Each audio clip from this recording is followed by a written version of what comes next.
जब भी प्रेम की बात होती है भगवान श्री कृष्ण का नाम सबसे पहले आता है। श्री कृष्ण को प्रेम और स्नेह का प्रतीक माना जाता है। पुराणों के अनुसार श्री कृष्ण की 16,108 रानियां थीं। श्री कृष्ण की मुख्य रानियों में रुक्मणी, सत्यभामा का नाम शामिल है। इसके अलावा बाल्यावस्था में श्री कृष्ण के गोकुल में गोपियों संग रासलीला की कहानियां आज भी मशहूर हैं। हालांकि सभी को प्रेम और स्नेह का पाठ पढ़ाने वाले श्री कृष्ण का नाम सिर्फ राधा के साथ ही लिया जाता है। हर कोई प्रभु कृष्ण के नाम का जाप करते समय राधे श्याम का उच्चारण करता है। भले ही उनकी 16,000 रानियां थीं, लेकिन जब प्रेम की मिसाल दी जाती है तो श्री कृष्ण और राधा का प्रेम सबसे ऊपर होता है। श्री कृष्ण और राधा की प्रेम कहानियां पीढ़ी दर पीढ़ी सुनने को मिलती हैं।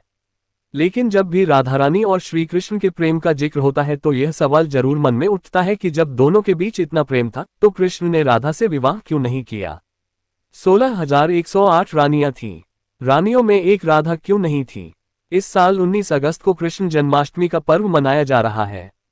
पद्म पुराण के मुताबिक राधा वृषभानु नाम के एक गोप की पुत्री थी। कुछ विद्वान मानते हैं कि राधा का जन्म यमुना नदी के पास स्थित रावल गांव में हुआ था। बाद में उनके पिता बरसाना में आकर बस गए थे। हालांकि कुछ लोगों का यह मानना है कि राधा का जन्म बरसाना में ही हुआ था। बरसाना में राधा जी को लाडली कहा जाता है। ब्रह्मवैवर्त पुराण के अनुसार राधा जी कृष्ण से 4 साल बड़ी थीं और उनकी मित्र थीं। राधा जी से जुड़ी कई अन्य मान्यताएं भी हैं। ब्रह्मवैवर्त पुराण के अनुसार राधा का विवाह रायण नाम के व्यक्ति से हुआ था, जो कि माता यशोदा के भाई थे, यानी रिश्ते में राधा कृष्ण की मामी लगती थी। हालांकि अन्य पुराणों में ऐसा जिक्र नहीं मिलता। मान्यता है कि जब श्री कृष्ण 8 साल थे तो उनकी मुलाकात राधा से हुई, जो 12 साल की थी। श्री कृष्ण राधा से प्रेम करने लगे। दोनों एक दूसरे से विवाह भी करना चाहते थे। जब ये बात राधा के घर वालों को पता चली तो उन्होंने राधा को घर में कैद कर दिया। वह लोग राधा और कृष्ण की विवाह के इसलिए भी खिलाफ थे क्योंकि राधा की मंगनी हो चुकी थी। कहा जाता है कि श्री कृष्ण ने राधा रानी से शादी करने की हठ कर दी थी। इस पर यशोदा माता और नंद बाबा उन्हें ऋषि गर्ग के पास ले गए। ऋषि गर्ग ने भी कान्हा को बहुत समझाया। इसके बाद कान्हा का मथुरा बुलावा आ गया। वह हमेशा के लिए वृंदावन छोड़कर मथुरा चले गए। उन्होंने राधा से वादा किया था कि वह वापस लौटेंगे, लेकिन वह कभी वापस नहीं आए। न ही राधा जी के मथुरा या द्वारका जाने का जिक्र मिलता है। राधा और कृष्ण का विवाह न होने के कई कारण बताए जाते हैं।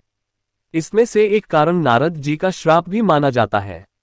रामचरितमानस के बालकांड के अनुसार माता लक्ष्मी के स्वयंवर में नारद जी भी जाना चाहते थे। भगवान विष्णु ने नारद जी के साथ छल करते हुए उन्हें खुद का स्वरूप देने के बजाय वानर का स्वरूप दे दिया, जिसकी वजह से माता के स्वयंवर में नारद जी का काफी उपहास हुआ। जब नारद जी को इस बात का पता चला तो वह बैकुंठ पहुंचकर विष्णु जी से बहुत नाराज हुए और श्राप दिया कि उन्हें पत्नी की वियोग सहना होगा। यही वजह है कि रामचंद्र अवतार में उन्हें सीता का वियोग सहना पड़ा और कृष्ण अवतार में देवी राधा से उनका विवाह न हो सका। एक मत ये भी है कि देवी राधा ने ही श्री कृष्ण से विवाह के लिए मना किया था। राधा यशोदा पुत्र कान्हा से प्रेम करती थी, लेकिन जब वह मथुरा गए तो राधा रानी खुद को महलों के जीवन के लिए उपयुक्त नहीं मानती थी।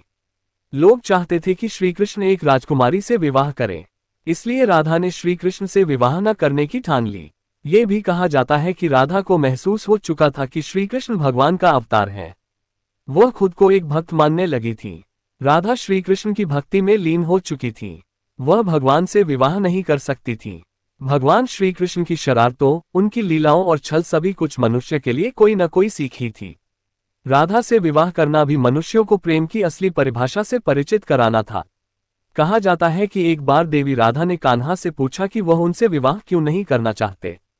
इस पर श्री कृष्ण ने कहा कि कोई अपनी आत्मा से विवाह करता है क्या। श्री कृष्ण राधा को खुद से अलग नहीं बल्कि अपना ही अस्तित्व मानते थे। वो मनुष्यों को ये सीख देना चाहते थे कि प्रेम भौतिक संबंध से नहीं बल्कि आध्यात्मिक प्रकृति है। प्रेम और विवाह एक दूसरे से अलग नहीं है। जैसे राधा कृष्ण बिना विवाह भी सदियों से एक ही है। जहाँ कृष्ण का नाम है वहाँ राधा का स्मरण स्वाभाविक है।